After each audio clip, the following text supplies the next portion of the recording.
She had given herself, like, her virginity, everything that she had. Then he ends up leaving her. People give it away way too easy these days. And I found out how important AIDS, how big a thing AIDS is, how dangerous. And he was like one of the people I was gonna sleep with. So I feel like maybe they didn't know what they were doing. Hey, you don't see anybody dying in front of you, so you feel like, oh, everything's okay.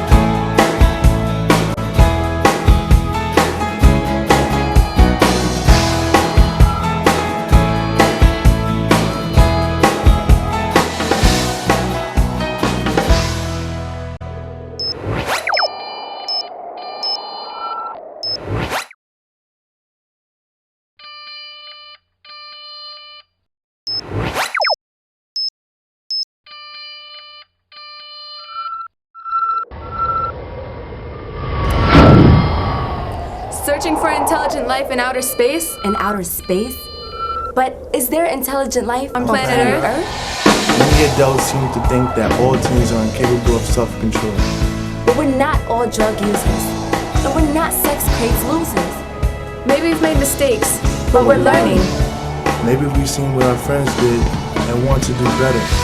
Maybe we've seen what our parents' generation did and think we can do better. And know we can do better. One of my friends, they were involved in an uncommitted relationship and they were having sex. And the thing about it was, maybe a month ago, she found out that she was pregnant. My friend, she had given herself, like, her virginity, everything that she had. It was like it was all in vain because she'd never go back into that relationship again. And it was just kind of lost to someone, she spent like 2 weeks with. She can't focus, she can't be a kid anymore. Now she has to be an adult even though she's only 15. For example, my sister, she was 20 years old and she got pregnant. And I remember when she first found out, she was really struggling with what to do, but she was also telling me, she would call me she would have nightmares that she didn't want to marry this guy. Nearly 1/3 of teenage girls who have sex become pregnant 1 or more times.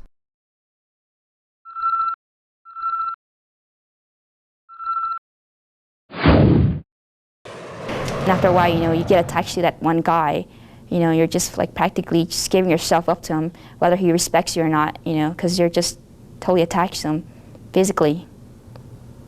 And to detach yourself from him, it's really hard because you feel so much emotion for him, and to give it all up was really hard. I think it always puts a damper on the relationship because you don't get to know the person fully as a person before you get into all the physical stuff.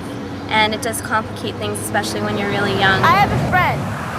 She's 14 years old. She got an STD, and now she's sterile. She's 14 years old. She wanted to later get married. She wanted to have kids. She wanted to have a nice family. She can't now. She can't have a nice family. She gets married to her husband. Oh, I love you so much, but we can't have kids. What's he gonna say? You're not gonna be happy. Sometimes, sometimes I wake up worrying, God, what if I do have chlamydia? What if my, system is damaged and I can't have kids, I'm still thinking about going to clinic again and get checked up because I'm not satisfied with my first, my first test. People actually, don't care about anything like that, because we don't see it happen. Because that's what I think. People don't see the reality because, hey, you don't see anybody dying in front of you, so you feel like, oh, everything's okay, Right. And we don't really know the reality. That's the problem. People give it away way too easily these days.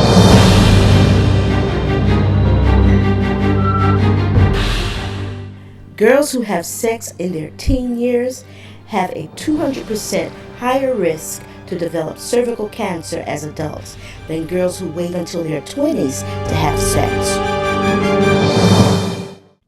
I don't know, it really breaks my heart to hear him say that, Sina, I have herpes, And he was like one of the people I was going to sleep with. I thought, oh my gosh, what was I thinking,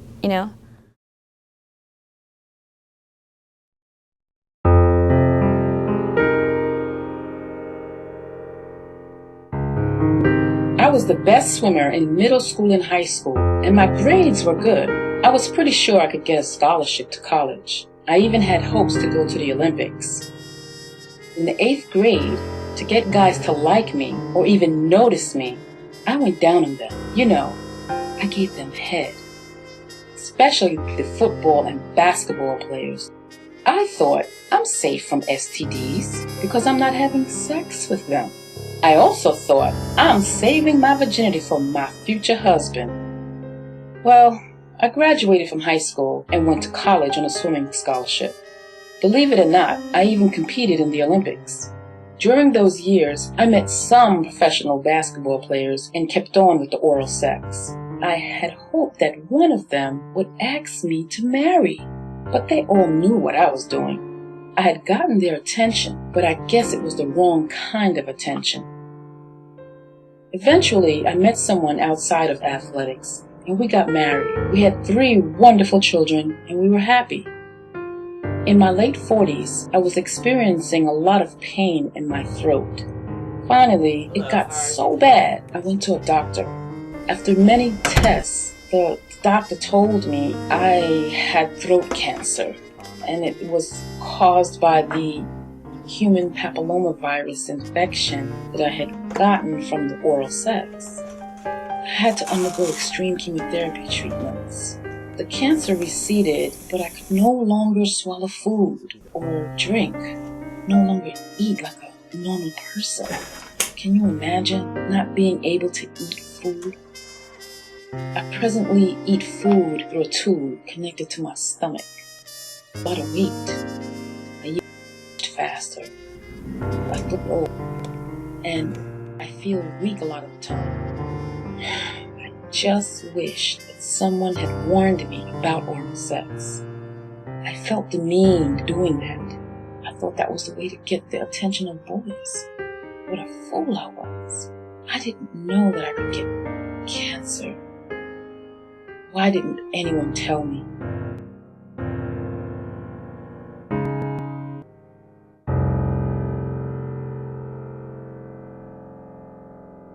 And just seeing it, it's almost unspoken that I just feel this little piece of my heart just breaking for them, because I feel like something that they could have saved and they could have had this glorious thing to be able to give to their husband. I feel like it was stolen. You know, even if it was their choice, I feel like maybe they didn't know what they were doing, and it just, they kind of lost their chance.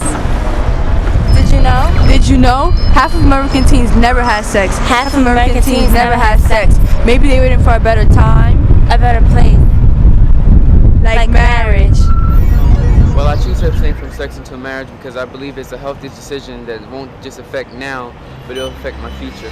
I chose to abstain from sex because I always felt that it was a very important thing to say for your future spouse, whoever you're going to spend the rest of your life with. Also later on I found out how important AIDS, how big a thing AIDS is, and how dangerous, and how many people are affected by it. And I felt that if I can abstain from sex myself, then I could help protect other people from receiving the virus. I want to go.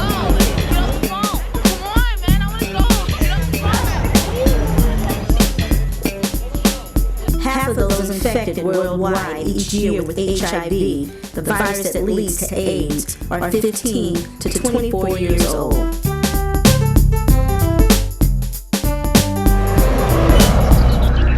We live in a generation we think sex is cool, and also something like that. But I gotta say something also, people are virgin or things like that. They should be very thankful. It is the greatest thing you can have in your life. If you're if you're virgin, right? 52% of U.S. teens have never had sex. I chose to abstain from sex because I personally believe that sex is one of the most precious and most beautiful things that you can save for someone. And because it's one of the most precious things, it ought to be saved for the person who deserves it the most. This time in my life, graduating high school, about to enter college, is a time where I'm supposed to be figuring out who I am. And if I don't know who I am, how could I possibly give one of the most important pieces of me to someone I barely know? I feel that there are many benefits of being a virgin because you don't have to worry about you getting contracting an STD like gonorrhea or chlamydia or something like that, because you know that you never messed around with anybody because you're a virgin. But if you're not a virgin, there's always a possibility. You always have that second thought, well, do I have a disease or do I not? I don't have to worry about having a baby on the way because I know that I don't have sex. I know that I'm absent. I wish I'm a virgin. I just wish. Because if I am a virgin, I wouldn't be worrying about going taking some tests.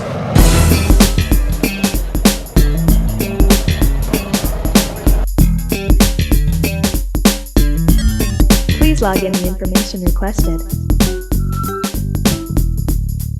Each year, 1 in 4 sexually active teen couples who use condoms have a pregnancy anyway. All of us as teenagers, we all feel a longing for someone to understand us and to be there for us no matter what. And I feel like we can have that, but it doesn't have to come in a romantic form, as much as we might want it.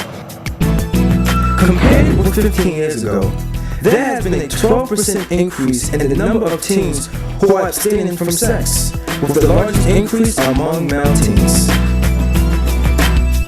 There's like a whole lot of pressure, like with other teens pressure me to do stuff that I don't want to do. So even though there are the pressures, to have sex, it's up to you to make the decision not to. People give it away way too easily these days.